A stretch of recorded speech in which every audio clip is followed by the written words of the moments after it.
पोखरण में प्रधानमंत्री नरेंद्र मोदी को सुन रहे थे, जो साफ तौर पर कह रहे थे कि दशकों से सेना को मजबूत करने के लिए कुछ नहीं हुआ। 2014 से पहले की स्थिति और 2014 के बाद की स्थिति को प्रधानमंत्री लगातार बता रहे थे। लोकसभा चुनाव के पहले हरियाणा में बड़ा सियासी फेरबदल देखा गया है। बीजेपी विधायक दल की बैठक में प्रदेश अध्यक्ष नायब सिंह सैनी को नया नेता चुना गया है। बीजेपी विधायक दल की मीटिंग में नायब सैनी को नेता चुन लिया गया है। विधायक दल की बैठक हरियाणा में बीजेपी और जननायक जनता पार्टी का गठबंधन टूटने के बाद मुख्यमंत्री मनोहर लाल खट्टर के इस्तीफे के बाद हुई थी। फैसले से पहले ही अनिल विज बैठक छोड़कर अचानक बाहर आ गए थे। सूत्रों ने बताया कि नेता के नाम को लेकर विज सहमत नहीं थे। शाम 5 बजे राजभवन में नए मुख्यमंत्री का शपथ ग्रहण भी होना। डिप्टी सीएम का पद पर जाट चेहरे को दिया जा सकता है। डिप्टी सीएम का पद, और आपको बता दें, नायब सिंह सैनी कुरुक्षेत्र से बीजेपी के मौजूदा सांसद हैं। मनोहर लाल की करीबी भी माने जाते हैं। कुछ समय पहले ही उन्होंने हरियाणा में भाजपा का अध्यक्ष बनाया गया था। तस्वीरें आप देख रहे हैं। जैसा कि मैं सुबह चर्चा के दौरान भी जिक्र कर रहा था, जो नाम सबसे आगे चल रहा था वो नायब सिंह सैनी का चल रहा था। और अब साफ तौर पर इस्तीफे के बाद ये कहा जा रहा है कि मनोहर लाल का इस्तीफा जो हो गया है, उसके बाद अब कुछ ही देर में, या यूं मानकर चलें कि जो 5 बजे का शपथ ग्रहण होना है, उसमें ये चेहरे और ये तस्वीर साफ तौर पर देखने को मिलेगी। मेरे सहयोगी पंकज वानखेड़े मेरे साथ ज्यादा जानकारी के साथ जुड़ गए। पंकज, सुबह ही कयास लगाए जा रहे थे और अब नाम पर जो संशय था वो उस पर से पर्दा हट गया है, मट्टी साफ हो गई और अब नायब सिंह सैनी के हवाले होगा हरियाणा। बिल्कुल, बेशक। देखिए अंकित, नायब सिंह सैनी को लेकर लगातार चर्चा चल रही थी कि वो मुख्यमंत्री हो सकते हैं। अब फाइनली राजभवन पहुंचकर उन्होंने सरकार बनाने के लिए जो औपचारिकता है वो पत्र जो है राज्यपाल को दे दिया है। ऐसे में इस वक्त जब वो पहुंचे थे, साथ में पूर्व मुख्यमंत्री मनोहर लाल खट्टर मौजूद थे। दोनों पर्यवेक्षक अर्जुन मुंडा केंद्रीय मंत्री और राष्ट्रीय महासचिव तरुण चुग और जो प्रभारी हैं विप्लव देव, जो पूर्व मुख्यमंत्री हैं त्रिपुरा के, वो भी वहां मौजूद थे और उन्हें नई सरकार बनाने का जो दावा है वो पेश कर दिया। अब से कुछ देर बाद जो हमारे पास सूत्रों से खबर आ रही है, करीबन 4 से सवा 4 बजे के आसपास नए मंत्रिमंडल का शपथ होगा और मुख्यमंत्री के तौर पर नायब सिंह सैनी शपथ लेंगे। ये भी बताया जा रहा है कि एक नया फॉर्मूला उसमें रखा गया है कि 2 डिप्टी सीएम हो सकते हैं। जिस तरह से राजस्थान, छत्तीसगढ़, मध्य प्रदेश में जो 2 डिप्टी सीएम का फार्मूला है वो फिर रिपीट किया जा सकता है और हरियाणा में भी 2 डिप्टी सीएम बनाए जा सकते हैं। बिल्कुल बेशक अंकित, जो आप कह रहे थे कि जाट समुदाय से कोई डिप्टी सीएम हो सकता है, तो हमारे पास भी वही खबरें निकल कर आ रही हैं कि जाट समुदाय से भी किसी को उप मुख्यमंत्री बनाया जा सकता है। और देखिए, इसमें बड़ा महत्वपूर्ण यह है कि कुरुक्षेत्र से मेंबर ऑफ पार्लियामेंट है नायब सिंह सैनी। अब ऐसे में 6 महीने का समय बचता है चुनाव लड़ने के लिए, उनको विधायक बनने के लिए, और 6 महीने बाद ही विधानसभा के चुनाव है हरियाणा के। तो ऐसे में साफ हो गया कि नायब सिंह सैनी है चुनाव नहीं लड़ेंगे, अब वो कंटिन्यू करेंगे और जब चुनाव होंगे तब वो उसके बाद चुनाव में जाएंगे। बिल्कुल, मुझे यहाँ से हरियाणा से निकलकर गुजरात याद आता है। कुछ गुजरात में भी इसी तरीके से बीजेपी ने एंड मौके पर सब कुछ बदल दिया था और रूपाणी सरकार को हटा करके एक और नया चेहरा भूपेंद्र पटेल के रूप में आ गया था। अब जो मैं सवाल यहां से लेकर आ रहा हूं, क्योंकि आप जिसका जिक्र भी कर रहे हैं, मीटिंग हुई, उसमें कहा यह जा रहा है कि अनिल विज बाहर चले गए थे मीटिंग छोड़कर। तो क्या अनिल विज इस फैसले से खुश हैं या नाखुश नजर आता है? अंदर खानों में क्या तस्वीर बनती है? देखिए अंकित, पहले इसको इस तरह समझना चाहिए कि भारतीय जनता पार्टी में नाराजगी के लिए कोई जगह ही नहीं है। अगर आप नाराज हैं तो आप जा सकते हैं बाहर, लेकिन मुझे नहीं लगता है जिस तरह से अनिल विज का चेहरा है और जित कद के नेता हैं, तो मुझे नहीं लगता पार्टी से जरूर किसी निर्णय को लेकर बातचीत हुई होगी, नाराजगी होगी, लेकिन पार्टी से अलग होना मुझे नहीं लगता कि अनिल विज इतना बड़ा फैसला ले सकते हैं। और बात रही बाहर जाने का, तो हाँ, स्वाभाविक बात, ये तस्वीरें हम सबने देखी कि किस तरह से सरकारी गाड़ी से वो पहुंचे थे बैठक में और उसके बाद प्राइवेट गाड़ी से अपने निकल गए। इस बात का कयास लगाया जा रहा है कि हो सकता है कि अनिल विज नाराज है, लेकिन हाँ, जो सोर्सेज बता रहे हैं कि अगर वो नाराज भी है तो उनको मना लिया जाएगा और उसको सरकार में सम्मिलित कर जाएगा। ठीक है, ये भी आपके पास लौटता हूं। रमेश भी मेरे साथ इस समय जुड़े हुए चंडीगढ़ से। रमेश, अब जो 2 डिप्टी सीएम की बात चल रही है, ये फॉर्मूला लगातार बीजेपी अपना रही है, वो 2 डिप्टी सीएम कौन हो सकते हैं और आखिर ऐसी क्या वजह आई कि अचानक से सरकार तो जा ही रही है लेकिन मुख्यमंत्री का चेहरा बदल दिया गया? देखिए बिल्कुल नायब सिंह सैनी जो है अगले मुख्यमंत्री के रूप में चुन लिए गए हैं और विधायक दल के नेता ने उनका नाम चुन लिया और राज्यपाल को वो बाकायदा एक पत्र भी समर्थन का दे आए हैं। लेकिन जो आपने कहा कि डिप्टी सीएम, 2 डिप्टी सीएम होने की प्रबल संभावना है और इस संभावना में निर्दलीयों का भी नंबर लग सकता है और हो सकता है कुछ लोग जो दूसरी पार्टी से टूट के आए उनमें से भी एक को डिप्टी सीएम बनाया जा सकता है। तो अभी जो सबसे पहले जो 5 बजे शपथ ग्रहण का कार्यक्रम रखा गया है वहां पर देखना दिलचस्प होगा कि क्या केवल नायब सिंह सैनी को मुख्यमंत्री पद की शपथ दिलाई जाती है या कैबिनेट के और भी मंत्रियों को या उप मुख्यमंत्री को भी शपथ दिलाई जाती है। 5 बजे का समय तय किया गया है, लेकिन अभी आप जिस तरह तस्वीरें देख पा रहे हैं उस तस्वीरों में साफ है कि जो केंद्रीय पर्यवेक्षक आए थे तरुण चुग और अर्जुन मुंडा, वो राज्यपाल के साथ दिख रहे हैं। उन्होंने समर्थन पत्र सौंप दिया है। अभी इसमें जो जननायक जनता पार्टी का जो रोल है या जो उनके टूटे हुए विधायकों का रोल है अभी स्पष्ट नहीं हो पाया जिस पर आप बता रहे हैं रमेश, आगे की तस्वीर है। लेकिन मेरा सवाल बड़ा आज बहुत दिलचस्प हो गया है कि संयोग नहीं प्रयोग कहा जा रहा है कि हरियाणा में प्रयोग किया गया है और इसी की वजह से हरियाणा में मनोहर लाल को साइड किया गया या यूं कह ले कि लोकसभा के लिए उनको आगे कर दिया है और उन्हीं के सबसे करीब माने जाने वाले नायब सिंह को मुख्यमंत्री के रूप में रखा गया है। लेकिन ऐसी स्थिति आई क्यों? क्या हरियाणा में वो फैक्टर जो मनोहर लाल का रहा है वो कहीं एंटी इनकम्बेंसी का डर सता रहा था पार्टी को या कोई और वजह रही? देखिए, भारतीय जनता पार्टी को जननायक जनता पार्टी को यूज करना था। उनको सरकार बनाने के लिए कुछ विधायक की जरूरत थी और जननायक जनता पार्टी को भी आभास था कि अगर वो बीजेपी के साथ नहीं गए तो उनके विधायक वैसे टूट के चले जाएंगे। तो वो दुष्यंत चौटाला ने जो फैसला लिया वो उस समय उस मौके की नजाकत थी। लेकिन अब जो स्थिति है, जननायक जनता पार्टी जो है एक सीट की डिमांड कर रही थी, लोकसभा में सीट मिलनी चाहिए, लेकिन उसके लिए उन्होंने कोई प्रेशर नहीं बनाया कि ऐसा नहीं कहा कि अगर आप हमें लोकसभा की सीट नहीं देंगे तो हम आपसे गठबंधन तोड़ लेंगे। गठबंधन तोड़ने की कभी उन्होंने चर्चा करी ही नहीं। लेकिन यहाँ भारतीय जनता पार्टी ने पहल दिखाते हुए अपना गठबंधन उनसे तोड़ लिया और सीधे मुख्यमंत्री ने जब जाकर के सवेरे इस्तीफा दिया मनोहर लाल ने, तो उससे पूरी कैबिनेट डिसॉल्व होगी और सारे जो चैप्टर थे वो सारे क्लोज हो गए। अभी जो विधायक दल ने नया नेता चुना वो नायब सिंह सैनी को चुन लिया। अब वो नायब सिंह सैनी अपने कैबिनेट में किन किन को जगह देते हैं या भारतीय जनता पार्टी के शीर्ष नेताओं ने किन किन का नाम लिखा हुआ है, किन किन के बारे में चर्चा की हुई है, ये तो देखिए आने वाला समय तय करेगा। लेकिन जाहिर तौर पर ये जो उलटफेर हुआ है वो कहीं ना कहीं अदर बैकवर्ड क्लास की जो वोट बैंक है उनको साधने के लिए किया है। कुछ जो इलाका है जैसे नारायणगढ़ हो गया, अम्बाला जिले में पड़ता है, कुछ इलाका यमुनानगर हो गया, कुछ अपना कुरुक्षेत्र हो गया, तो इन इलाकों में सैनियों का एक अच्छा प्रभाव है।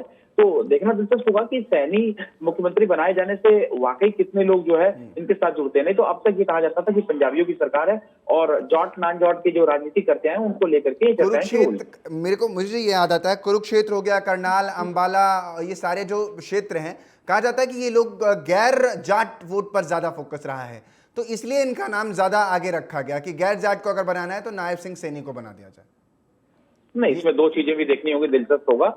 अगर आप गैर जाट की बात करें तो अनिल विज पंजाबी हैं, वो पंजाबी जीते हैं। उधर से असीम गोयल भी अगर देखा जाए तो वैश्य समाज से संबंध रखते हैं। और सैनी की बात की जाए तो खाली पहले नारायणगढ़ से ही वो जीते थे, लेकिन इस बार तो वो हार भी गए थे चुनाव। तो लेकिन भारतीय जनता पार्टी ने उनको तोहफे पे तोहफा दिया, पहले सांसद की टिकट दी, उसके बाद प्रदेश अध्यक्ष बनाया और उसके बाद अब मुख्यमंत्री। तो जाहिर तौर पर किस्मत के धनी व्यक्ति हैं वो और उनको इतना कुछ मिला है। और जहां तक रही की बात ओबीसी, अब देखिए ओबीसी वोट बैंक कितना आ पाएगा ये तो भविष्य तय करेगा। लेकिन अभी की जो मौजूदा समीकरण है वो जाहिर तौर पर इशारा कर रहे हैं कि भारतीय जनता पार्टी अपनी ओर से जो नया प्रयोग किया है वो सफल होता है या विफल होता है। ठीक है, आप दोनों जरा बने रहिए, आप दोनों जरा मेरे साथ बने रहिए। पहले दर्शकों को वो बयान सुनवा देते हैं और क्या वजह रही अनिल विज की आज जो स्थिति बनती नजर आई वो दिखा देते हैं, तस्वीरें दिखाते हैं और समझाते हैं कि आखिर क्या वजह रही अनिल विज को लेकर जो कहा जा रहा है। तो क्या कुछ का सुनवा देते हैं आपको, बताएंगे बताने वाले सर, बताने वाले बताएंगे। आप ही बता दो सर, मीटिंग में क्या कुछ रहा सर?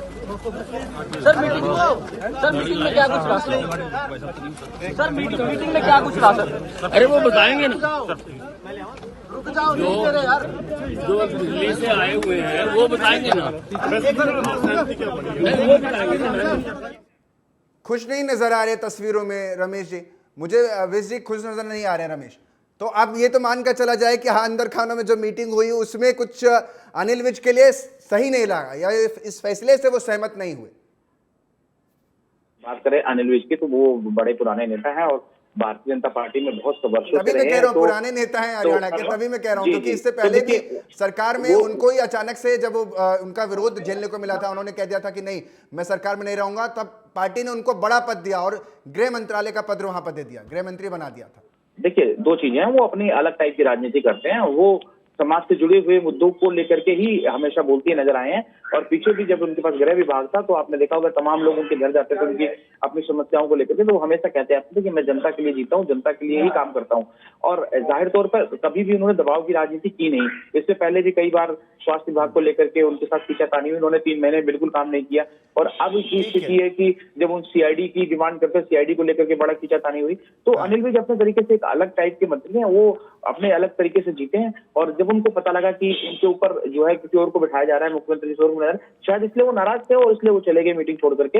लेकिन इन सब सारी चीजों में एक चीज बिल्कुल स्पष्ट है कि अनिल विज अपने तरीके से राजनीति करने वाले व्यक्ति हैं, वो इतनी जल्दी मानने वाले नहीं है। लेकिन जेजेपी की तरफ से, क्योंकि एक तो नाराजगी मान लीजिए अनिल विज की रही, वो छोड़ करके चले गए कुछ समय पहले, लेकिन जेजेपी की तरफ से क्या कुछ कहा जा रहा है, उनकी तरफ से क्या सामने निकल कर आ रहा है? क्योंकि उनकी तरफ भी डिप्टी सीएम का पद भी चला गया, मंत्री भी अब सब खाली हाथ हो गए, तो कुछ तो उनकी तरफ से ये प्रतिक्रियाएं सामने आ रही होंगी, अंदर खानों खबर आ रही होगी कुछ।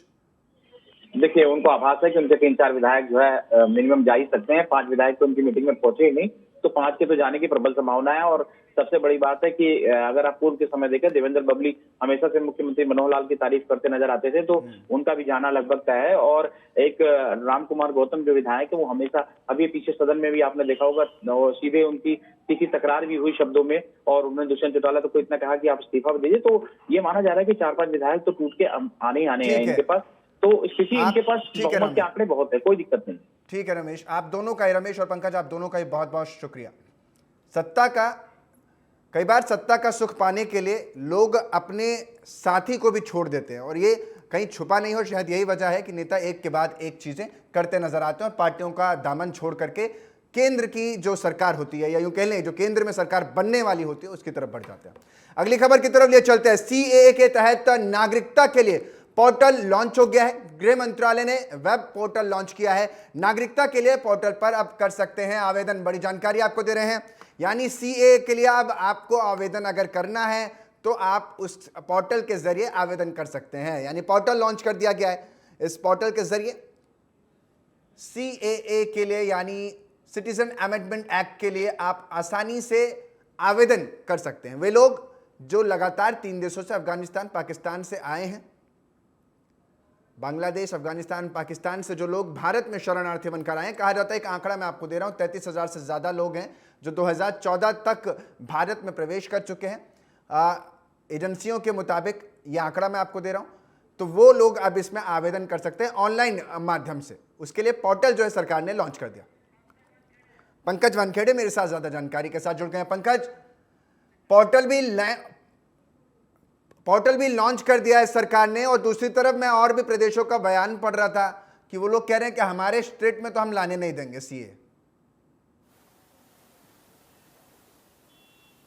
बिल्कुल, बेशक। देखिए, सबसे महत्वपूर्ण ये जानकारी जो निकल करके आ रही है कि एक पोर्टल लॉन्च किया गया है होम मिनिस्ट्री की तरफ से, गृह मंत्रालय की तरफ से। इसका नाम है इंडियन सिटीजनशिप online.nic.in।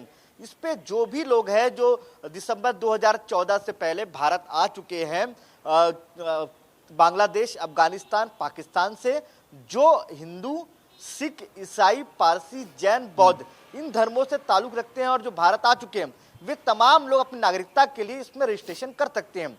तो कहीं ना कहीं एक समुदाय को इससे अलग रखा गया। वो 2019 में ही क्लियर हो गया था, जब लोकसभा और राज्यसभा में इसको लेकर चर्चा, ड्राफ्ट आया था, तभी राष्ट्रपति से सिग्नेचर हो गया था और कल नोटिफिकेशन जारी हो गया। अब उसके बाद आज पोर्टल भी गृह मंत्रालय ने पेश कर दिया। अब कहीं ना कहीं तमाम लोग इस पर रजिस्ट्रेशन कर सकते हैं। अब जो बयान अलग अलग राज्यों का आ रहा है अंकित, तो उसमें महत्वपूर्ण पश्चिम बंगाल है। पश्चिम बंगाल की सरकार नहीं चाहती कि इस तरह का जो केंद्र सरकार ने फैसला लिया है वो अप्लाइड हो उनके राज्य में, क्योंकि कहीं ना कहीं अगर उस राज्यों में अप्लाइड होगा तो जो बहुसंख्य लोग हैं जो बंगाल से आए हैं, वो किसी बांग्लादेश से आए हैं, तो किसी न किसी एक समुदाय से बिलोंग करते हैं। ऐसे में जो समीकरण है वो बिगड़ता नजर आएगा बंगाल में। तो इसलिए ये ज्यादातर वही राज्य क्यों हैं जहां बीजेपी का शासन नहीं, वो राज्य अपने आप के शासन को ही सबसे ज्यादा प्रशासन में एक्टिव पाते हैं।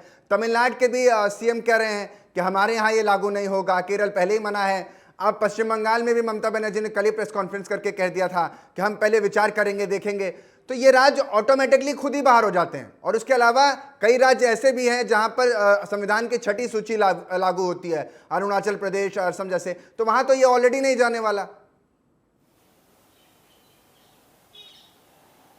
देखिए बिल्कुल बेशक अब राज्यों के मना करने से मुझे लगता है इसमें कोई बड़ा असर नहीं पड़ेगा, क्योंकि ये जो नोटिफिकेशन जारी हुआ वो केंद्र सरकार की तरफ से नोटिफिकेशन जारी है। इसमें दोनों सदन से, अपर और लोअर सदन, लोकसभा और राज्यसभा से बिल पास हो चुका है, राष्ट्रपति का सिग्नेचर हो चुका है, गृह मंत्रालय ने नोटिफिकेशन जारी कर दिया है। तो अब इसमें जिन जिन राज्य एग्जम्प्ट है, इसमें जो राज्य को आर्टिकल छोटे से मैं जवाब अलग किया गया है, अपना पूरा जवाब रखिए।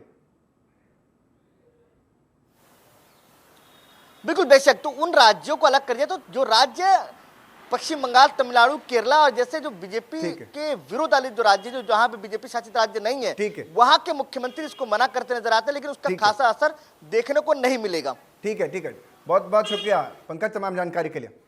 सीधा छत्तीसगढ़ लिए चलते हैं। मुख्यमंत्री, मध्य प्रदेश के मुख्यमंत्री डॉक्टर मोहन यादव छत्तीसगढ़ में मौजूद हैं और तस्वीरें दिखाते हैं आपकी। क्या कुछ छत्तीसगढ़ के इस कार्यक्रम में डॉक्टर मोहन यादव, मुख्यमंत्री मध्य प्रदेश के, क्या कुछ कह रहे हैं? पैसा दे रहे, इतना पैसा दे रहे मोदी जी कि हर विभाग में खर्चे करने के लिए हमको पसीने छूटते, वो पैसे देने में पीछे नहीं हटते। ऐसा वर्तमान का समय अगर कोई चल रहा है तो हमारे अपने मोदी जी सरकार का चल रहा है। एक बार फिर अभिनंदन करें मोदी जी का इस माध्यम से भी, जिनके कारण से सेना के ऊपर जवान सीमाओं पे अपनी जान की बाजी लगा करके, सीना ठोक करके देश की सेवा कर रहे हैं। और पहली बार ऐसा हो रहा है कि हमारे सेना के जवानों के साथ साथ किसानों की भी चिंता करते हुए प्रति माह उनके लिए भी माननीय मोदी जी ने किसान सम्मान निधि, मैं अभिनंदन करता हूं, मोदी जी का स्वागत करता हूं। और हमारी लाडली लक्ष्मी योजना, ये मोदी जी की सरकार है, जोरदार तालियां बजाओ माननीय मोदी जी की सरकार के लिए। ये पुरानी सरकार बोलते बहुत थे, करते कुछ नहीं, हर बात में काली दृष्टि, निगाह खराब, जिसकी आंखें खराब हो उसको अच्छा कुछ दिखाई नहीं देता। बड़े दुर्भाग्य के साथ कहना पड़ रहा है। अरे कई और सरकारें भी थी जिनने माननीय मोदी जी का लाभ उठा करके अपने अपने राज्य में कई विकास के नए कीर्तिमान बनाए, लेकिन दुर्भाग्य के साथ कहना पड़ रहा है भूपेश बघेल की सरकार ने सारे काम बंद कर दिए, डब्बा बंद करके ताला लगा दिया। ये दुर्भाग्य की बात है। ऐसा समय जब छत्तीसगढ़ कहां जेड की गति से जाता आगे, लेकिन दुर्भाग्य के साथ कहना पड़ रहा है हर चीज में मीन में निकालना, हर चीज में कमी निकालना, हर चीज में अपनी दृष्टि, उनका लाभ कैसे मिले, जनता जाए भाड़ में। वो तो अच्छा हुआ परमात्मा की दया से अच्छे गणित फेल कर दिए छत्तीसगढ़ की जीत ने। मैं बधाई देना चाहता हूं अपने सारे नेताओं और प्रदेश की जनता को। लोकतंत्र होता ही इसीलिए जो हमारी सेवा करेगा, जो काम करेगा। भाजपा वो काम भी करती है, जनता की सेवा करना भी जानती है। माननीय डॉक्टर रमन सिंह जी के नेतृत्व में प्रदेश ने नए कीर्तिमान बनाए थे और अब मैं शुभकामना देता हूं हमारे विष्णु भैया के लिए। अरे मेरे को बड़ा ऐसा लग रहा था कि मध्य प्रदेश थोड़ा बड़ा राज्य है, छत्तीसगढ़ थोड़ा छोटा है। हमको लगा कि हम जरा कुछ बड़ा काम करेंगे, लेकिन बड़े मियाँ तो मरेंगे, छोटे मियाँ सुभान अल्लाह इतना तो हम भी नहीं दे पाए जितना छत्तीसगढ़ वालों में दिया है। जोरदार ताली बजाओ। आज का जो आपका कार्यक्रम हो रहा है, दिल से तारीफ कर रहा हूं। इतनी बड़ी धनराशि दे करके जो आपने महतारी योजना, जो लाडली लक्ष्मी योजना हमने चलाई थी, लाडली बहना योजना चलाई थी, वो पैसा तो दिया ही दिया। ये धान का भी 2 साल का बोनस और वर्तमान में 13,500 करोड़ के आसपास का। ऐसा लग रहा कि छत्तीसगढ़ में धन की बरसात हो रही, धन की बरसात, ऊपर से पानी इसकी बजाय पैसा गिर रहा है। एक बार जोरदार ताली बजाए इस पूरे आयोजन के लिए। और यह होना भी चाहिए। हमारे किसान अपने प्राणों की बाजी लगा करके, खून का पसीना करते हुए धान उगाते हैं, मेहनत करते हैं, स्वाभाविक रूप से उम्मीद करते हैं कि उनको उनका हक का पैसा मिले। और मुझे इस बात की प्रसन्नता है छत्तीसगढ़ सरकार ने जहां जिसकी जरूरत है वो सारे के सारे काम और वो भी आज 3 महीने ही हुए, अभी तो तीसरा ही महीना है, लेकिन 3 महीने के अंदर जैसे कहावत है, कूद के पांव पालने में दिखाई जाते हैं, तो पालने में दिख गया कि सरकार कितना काम करेगी। मैं बधाई देना चाहता हूं दिल से पूरी सरकार के लिए, और आप सबसे आह्वान करता हूं, राज्य सरकार के आह्वान के आधार पर, काम के आधार पर, हमको मालूम है फिर एक बार 2-4 दिन बचे हैं नरेंद्र मोदी जी की फिर एक बार, अब की बार कदम कदम से धीरे धीरे हमको सब सामने दिखाई दे रहा है। अब कुछ छिपा हुआ नहीं है, और हमारी ड्यूटी तो और बढ़ जाती है। मोदी जी की तीसरी बार सरकार बनाने के लिए हमारा तो 5000 साल पुराना भगवान कृष्ण से नाता आता है, और 5000 साल पुराने उस घटनाक्रम को याद करो जिनके कारण से धर्म अधर्म के युद्ध में भगवान कृष्ण ने अपना विराट व्यक्तित्व दिखाते हुए, जैसे मोदी जी की सरकार अपने कामों के आधार पर अभी तक की सारी सरकारों पे भारी पड़ते हुए जिस प्रकार का काम उन्होंने किया है, और जो अयोध्या के किनारे भगवान राम मुस्कुरा रहे हैं, कौन भूल सकता है 22 जनवरी का दिन? बोलो जय श्री राम। कोई भूल सकता है क्या? हमारे 500 साल के पुराने संघर्ष के बलबूते पर एक हिंदू समाज ने बड़ी लड़ाई, योग्य तरीके से न्यायाधीन लड़ाई लड़ते लड़ते सुप्रीम कोर्ट से जीत हासिल करी।